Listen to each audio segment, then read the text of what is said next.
I tried to understand medieval puberty, and everything got weird fast. Hey everyone, and welcome to Bedtime Historian Sleepy, your quiet little corner of the internet where history doesn't rush, doesn't shout, and definitely doesn't demand anything from you. Here, the past drifts in softly, like candlelight settling across an old room. So go ahead, get comfortable, pull your blanket a little closer, and let your breath slow as we ease into another gentle journey through time. And if you're tuning in from anywhere in the US, I know your day was probably loud, fast, and far too bright. But this space isn't like that. Here, nothing jumps out. Nothing interrupts you. You don't even need to look at the screen, just let the sound wash over you. So don't click away just yet. Give yourself permission to rest for a moment.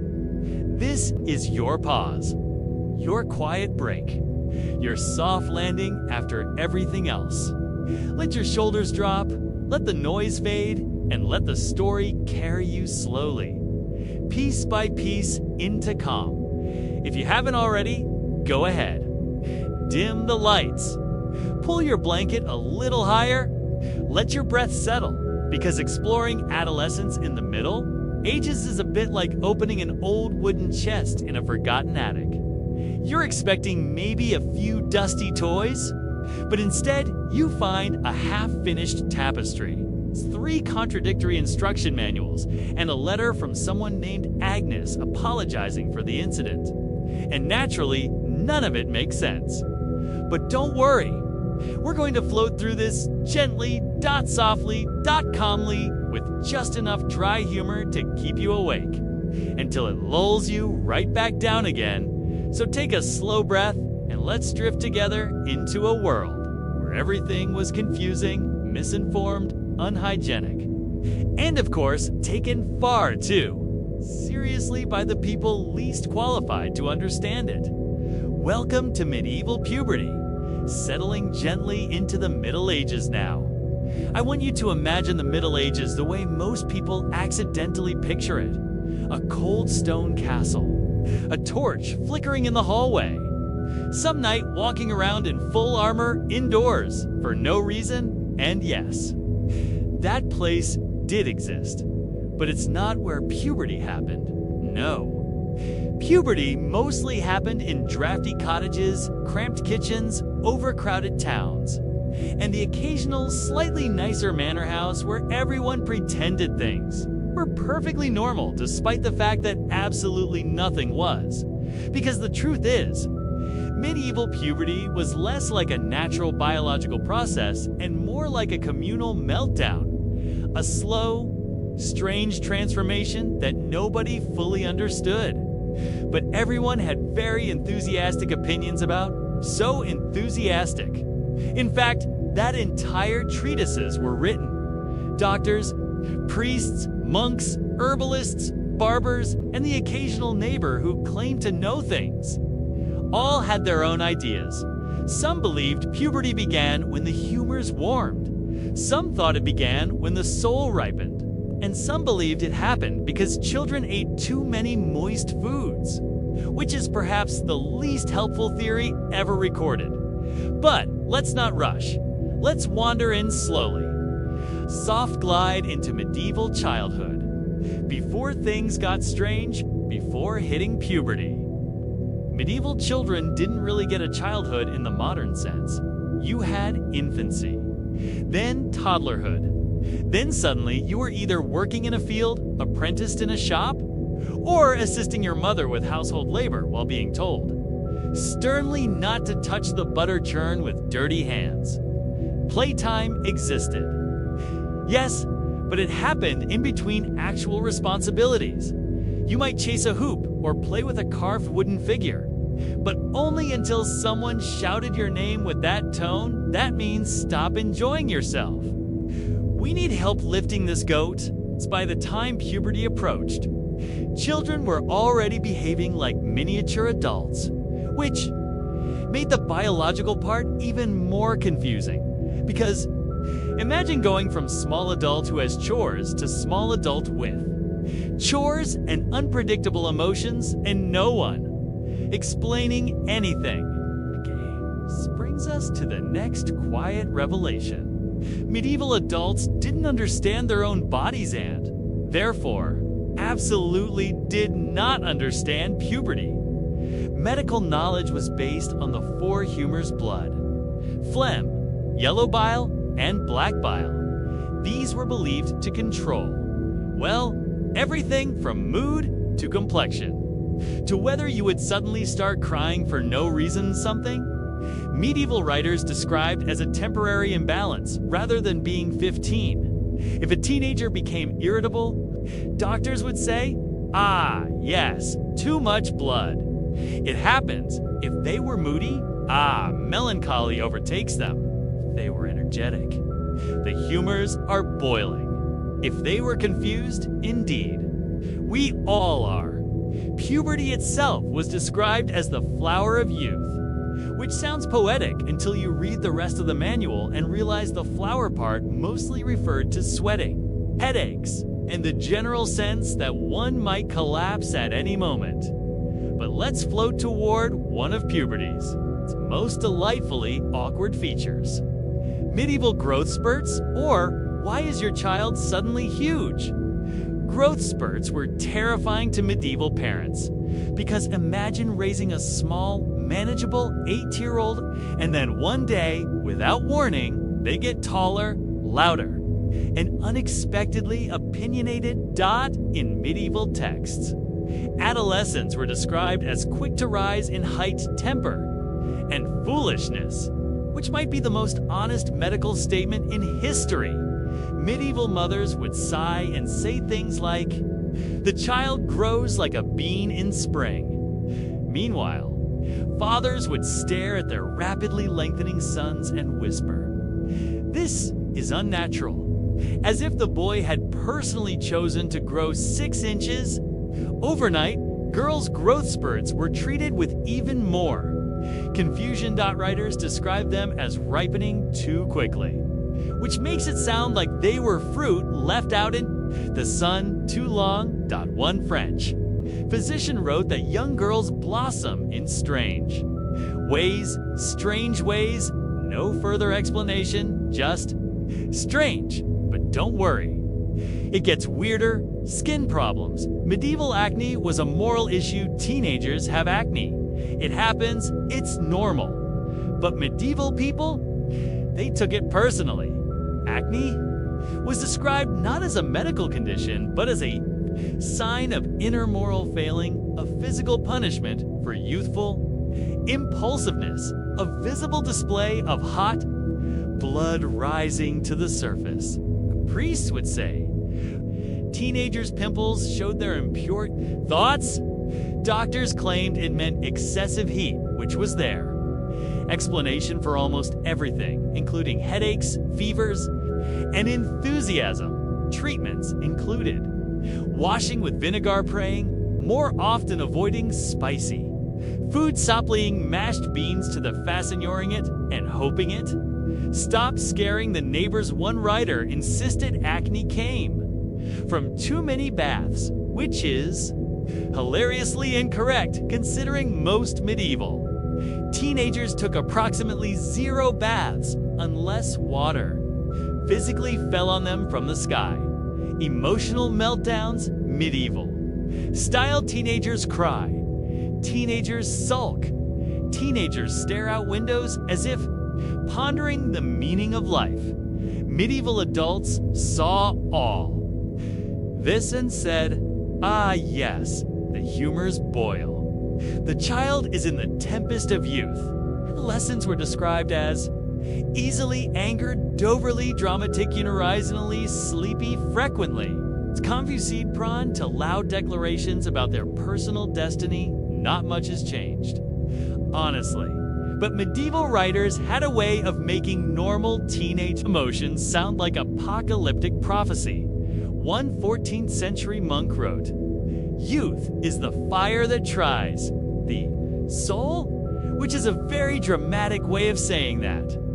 14-year-olds sometimes cry because their bread was too crusty. another scholar claimed. Teenage boys were like young horses who resist the reins, and teenage girls were like tender reeds shaken by every breeze, which is a polite medieval way of saying absolutely nothing. Useful, but let's drift to something a bit more. Royal puberty in royal families, the delicate disaster puberty. Among the medieval elites was a special kind of catastrophe, because for royal families, a teenager's body wasn't just their own concern. It was a dynastic, emergencya prince entering. Puberty meant he might soon be politically useful. Princess entering puberty meant she might soon be married off to stop a war, start a war, prevent a treaty, encourage a treaty, or confuse everyone involved. And royal puberty always came with detailed record keeping.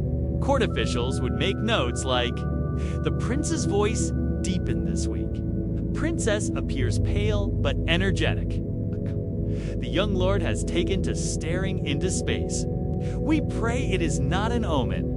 Nothing says privacy like your adolescent mood swings being archived for future historians." Royal teenagers were often described as melancholic, boisterous week of constitution, excessively rosy-cheeked sometimes. Writers got creative. 1. English princess was described as delicate, of spirit but sturdy in limb, which makes her sound like a determined potato. A French prince was described as ripening unevenly, which is exactly the kind of phrase that should never appear in any human biography. It was political betrothals when puberty accidentally becomes foreign policy in the Middle Ages. Puberty marked the point when marriages could be arranged. And arranged. And arranged. If a prince reached puberty early. Ambassadors whispered excitedly. If a princess reached puberty late, ambassadors whispered anxiously. There are documented cases of royal councils debating whether a young princess looked old enough to seal a diplomatic alliance. They would examine her like someone judging a slightly undercooked loaf of bread. One chronicler wrote about a noble girl who seemed mature in bearing but was yet unflowered. D, which is medieval code for D. We aren't sure if she can be married off yet. Please check again in a month. When you're ready, just say part 2 and I'll continue seamlessly until we reach the full 11 K13K words. Quiet lives in the shadows. What ancient slaves did when no one was watching tonight. We're drifting back a very long way, so if you haven't already turned down the lights, now is a good moment. Get comfortable, settle in, and let your eyes soften a little, because the world we're about to visit is one where almost everything happened quietly. Not because people were peaceful or calm. They usually weren't, but because so many lives were lived in the shadows, just out of sight. Tonight, we're wandering into that silent territory, not among kings or queens or emperors, although they'll appear here and there, usually being mildly ridiculous, as they tended to be. But mostly, we're drifting into the everyday, unseen world of ancient slaves. Not the dramatic version, no heroic escapes or fiery speeches, just the soft, ordinary moments of what people actually did when no one was looking. Moments that slipped between chores, between commands, between being noticed at all. Because oddly enough, history usually focuses on the people yelling orders, and very rarely on the ones quietly deciding not to obey them for a few minutes. So breathe gently, settle in, and let's drift into the slow heartbeat of another world. A place where freedom was rare, but small acts of humanity, and sometimes small acts of pettiness, were surprisingly common. Let's start in a household that might feel familiar, a little chaotic, moderately dysfunctional, and held together by people who received none of the credit. If you picture an ancient Roman, Villa, something warm with the soft echo of sandals on stone. You might imagine the master of the house striding around, pretending he understood his own accounting tablets. He almost certainly didn't, which is why he relied completely on the enslaved people he often forgot the names of. Now, officially, slaves in Rome worked constantly. Every moment belonged to someone else. This is what the law said, in the confident tone of someone who had clearly never managed a household for more than 11 minutes. But in reality, a household was a messy, breathing ecosystem, and no amount of shouting could micromanage every second of it. And so, the gaps, tiny, fragile, and very human, people carved out slivers of their own. One of the most universal activities was the art of doing absolutely nothing while looking extremely productive. This skill predates humanity's invention of the workplace slideshow by several thousand years. Picture a young enslaved man sweeping a courtyard. He knows the master is gone for at least an hour, so the broom slows down and stops, and eventually becomes a very comfortable leaning stick while he quietly enjoys a few stolen minutes of sunshine. In ancient texts, writers complain constantly about slaves idling. This tells us two things. First, it happened all the time. And second, the masters were very bad at preventing it, no matter how many self-important scrolls. They wrote about discipline, but doing nothing wasn't the only secret activity. There was also the surprisingly complex world of personal conversations, gossip, friendships, flirtations, all the quiet things humans do whenever they're forced into close proximity for long periods of time. Enslaved people whispered to each other while grinding grain. They murmured in storerooms. They traded jokes behind water jars. They shared stories during the longest, dullest tasks. Because there are only so many hours one can sort olives before the boredom becomes a personality hazard, and sometimes they talked about their owners. Now, these weren't dramatic complaints. There was no grand uprising brewing over an amphora of wine. Usually, it was something like, "Did you see the tunic he wore today?" Yes, it made him look like a startled pigeon. Or, "Have you noticed he asks for figs every time a guest arrives?" Yes, he thinks it makes him look cultured. It's possible, almost certain, really, that half the aristocratic reputations of antiquity were slowly dismantled in whispered mockery by the people attending their bathwater. But these conversations also created community. Small, fragile networks of support. Someone might share extra bread. Someone else might warn of a bad mood in the house. Long before the shouting began, a few might even pass around tiny tokens, carved bone pieces, little beads, remnants of things that had belonged to someone else long ago. These weren't rebellions, just reminders that they were humans, not tools.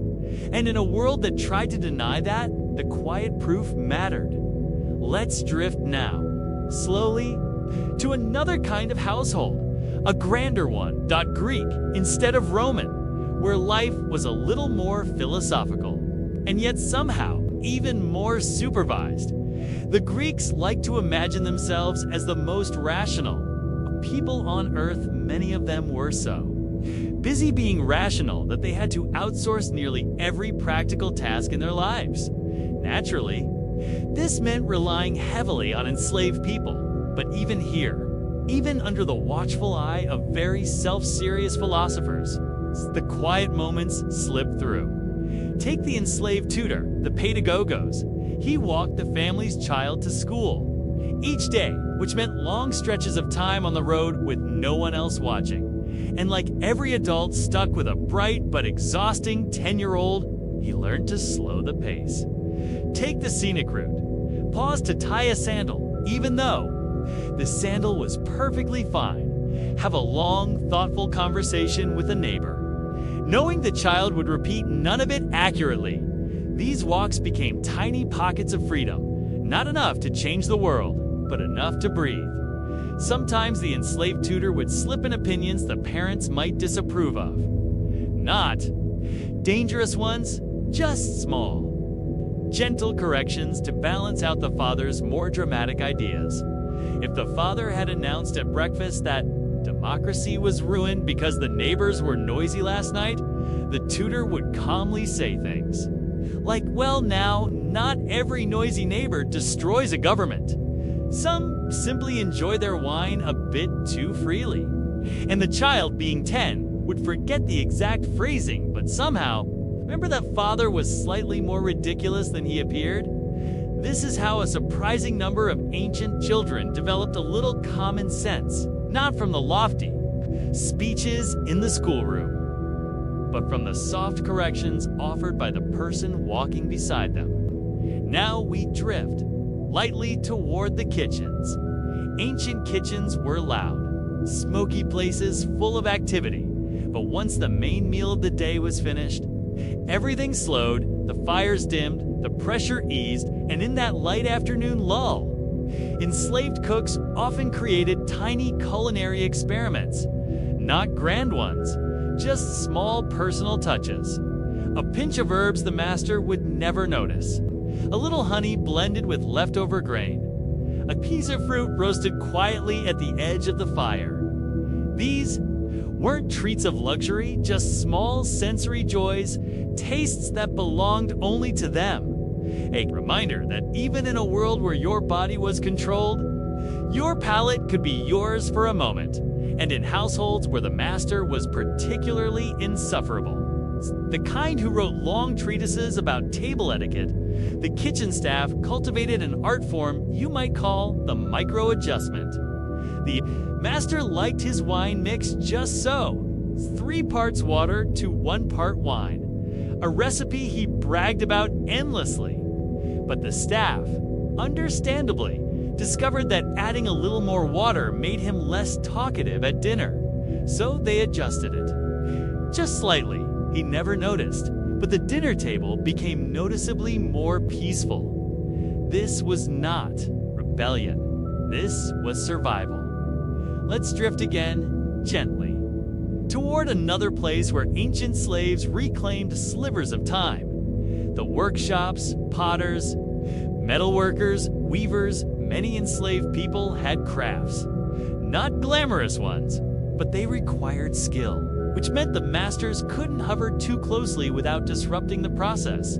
So in these workshops, amidst the rhythmic clack of looms or the soft rasp of clay-shaping tools, enslaved craftsmen carved tiny personal marks into their work, a curl of a line, a small indentation only they recognized, something invisible to the customer, but intimate. To the maker, these tiny signatures were never recorded in official histories, but they appear, faintly, on artifacts today, a quiet reminder that even anonymous hands belong to someone who wanted to leave a trace. And in those workshops, people talked, they planned their evenings, such as they were.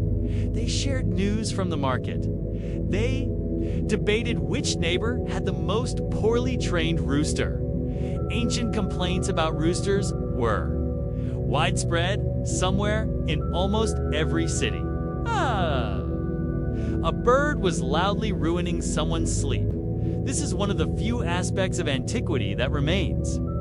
Universally relatable, but in some cultures, especially in large estates, evenings offered another kind of freedom.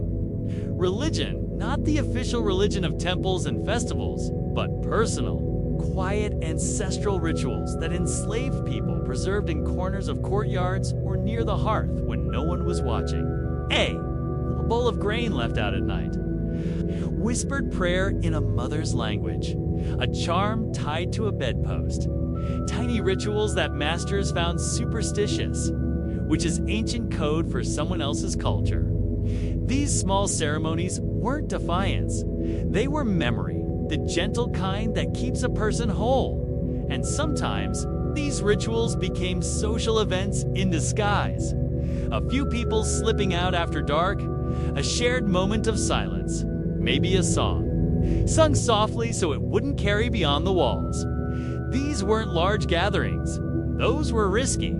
Just 2 or 3 people keeping their own humanity warm. Drifting through the ancient day, quiet work, quiet resistance, quiet lives. Let's settle back in. Take a slow breath and drift deeper into the ancient world, because while we just floated through the quiet, inside households and workshops, there were entire landscapes of unnoticed moments happening outside the walls too. In fields, in markets, on roads, in those strangely timeless stretches of day where no one was looking too closely. So tonight, we're following those quieter paths, what enslaved people did when their masters weren't watching.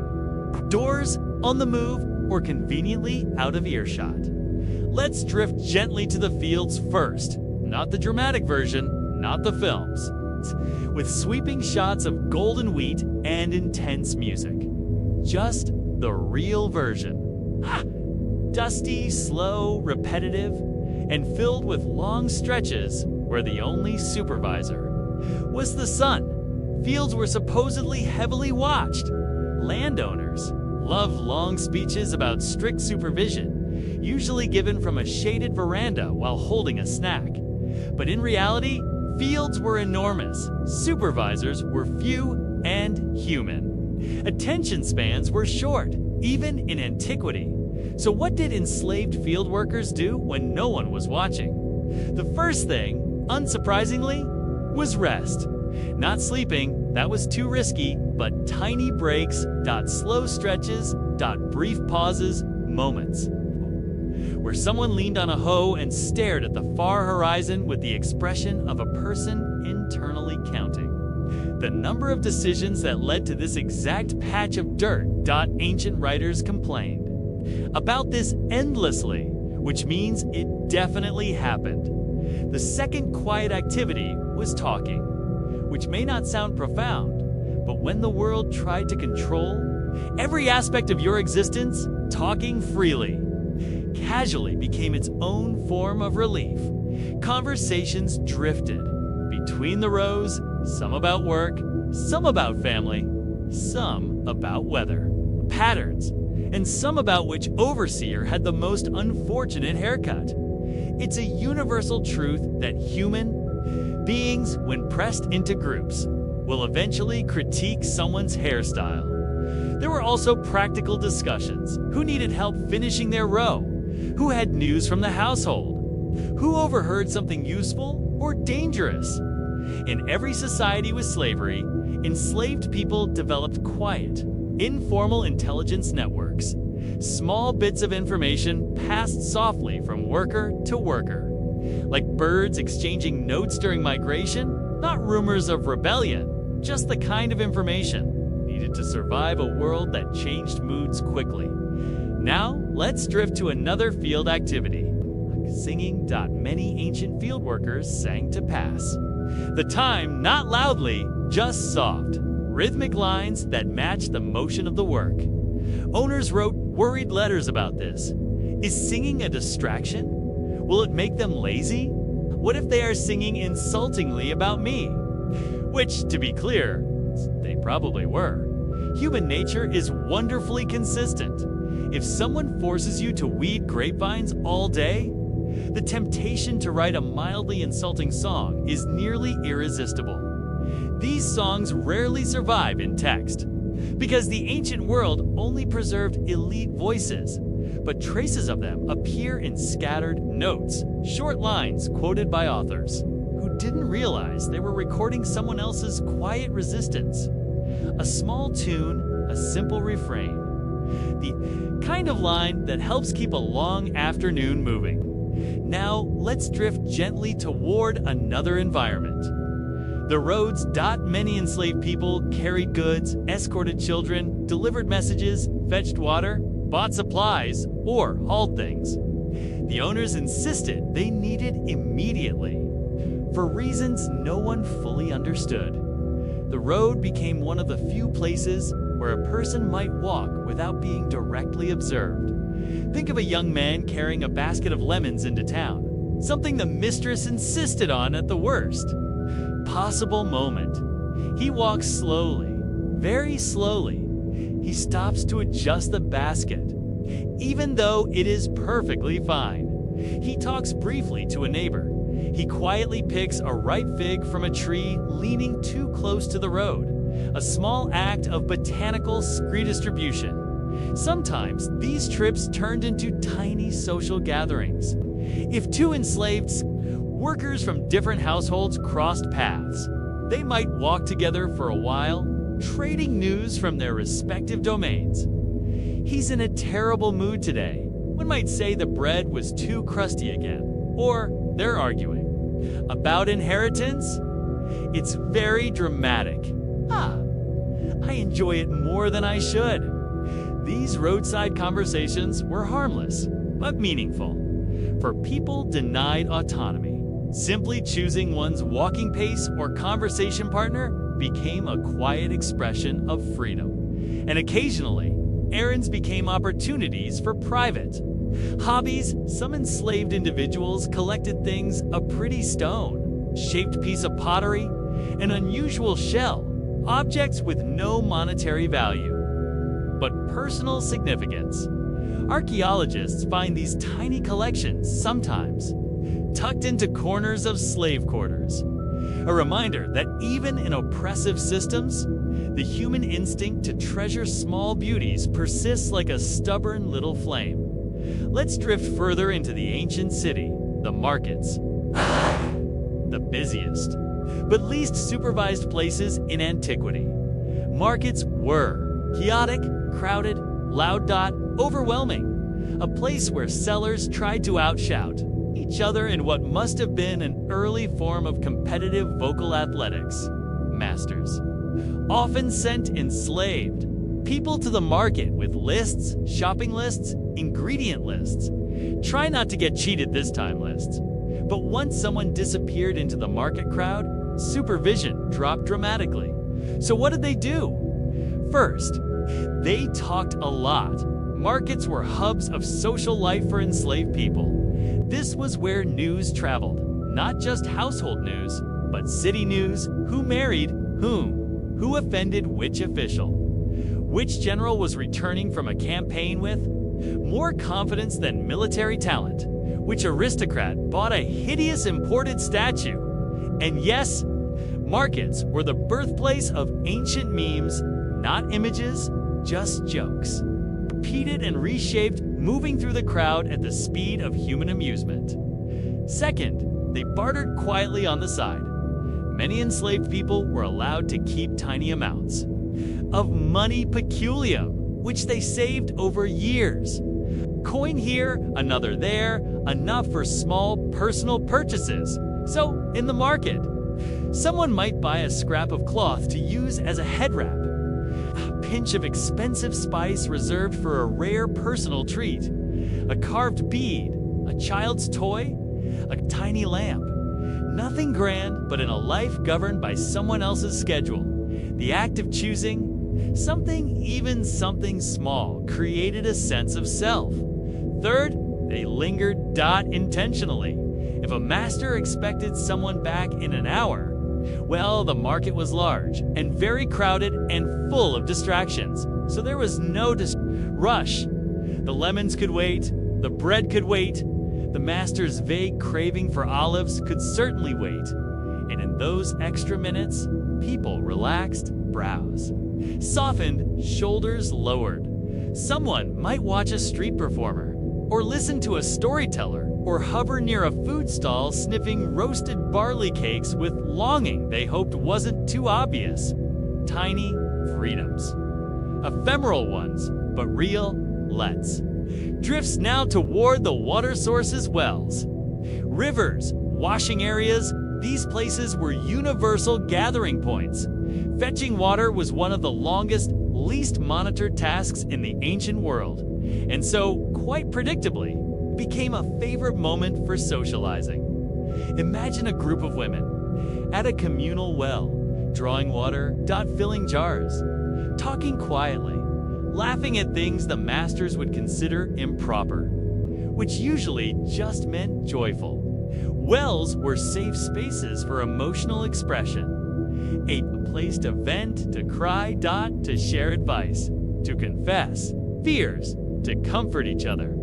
These gatherings are barely mentioned in elite texts, but they show up in inscriptions, vase paintings, small fragments of writing that hint at a whole world of female social networks operating under the radar. Washing clothes along riverbanks offered similar moments. People hummed while scrubbing, talked about their families, shared food. Sometimes they taught each other songs or lullabies from different cultures. These riverbank communities became mosaics of identity, fragments of Africa, Gaul, Greece, Anatolia, Syria, Egypt, blending into something new and quietly resilient. Now let's drift into one of the gentlest, unsupervised activities. Watching the world go by. This happened most often in households where someone had to stand guard at a door or monitor a courtyard or sit by a storage room. These tasks required presence, not constant action, so people watched. They watched birds, they watched weather, they watched neighbors, yelling about goats in antiquity. Goats were responsible for at least half of all. Residential disputes, they watched travelers pass, merchants, children playing, dogs wandering with the confidence of creatures who owned the entire street. This quiet observation formed a private mental world, the kind that keeps a mind alive even when circumstances are hard. Some enslaved people even developed favorite strangers. The friendly baker, the child who waved every morning, tiny connections. Unnoticed by the elite, but meaningful to the people who lived entire lives in the background. In every society where slavery existed, enslaved people carved out tiny pockets of humanity. Thanks for drifting through history with me here on Bedtime Historian Sleepy. If you'd like more calm, strange, and comforting stories from the past, don't forget to like the video, leave a comment, and subscribe for our next quiet journey. And if you know someone who'd enjoy learning while winding down for the night, feel free to share this with them. Sleep well. And I'll see you in the next story.